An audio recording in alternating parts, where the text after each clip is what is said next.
د مزار شریف ښاروالۍ دویمه ناحیه د روان کال په ترڅ کې 2 میلیونه افغانۍ عواید د راټولولو خبر ورکړ او زیاته کړه چې دغه عواید د سوداګریزو جوازونو موقتي کرایي له برخو څخه د دولت خزانې ته جمع کړي. تقریبا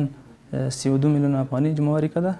و منابع عوایدی ما که است از درک صفایی است، جواز است و کرایه موقت است. له بلې خوا د دویمې ناحیې انجینر د دغې ناحیې په بیلابیلو برخو کې د یونپس له دفتر سره په همکارۍ د 4 پراختیایي پروژو د بشپړېدو خبر ورکړ او زیاته کړه چې د کارتي مامورین سړک د کانکریټ جوړولو چارې هم بشپړې شوې دي. با تعداد 4 پروژه تطبیق شده که 2 پروژهش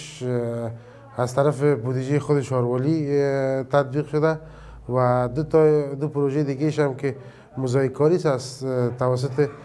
دفتر دوست یونپس به بهره‌برداری سپرده شده.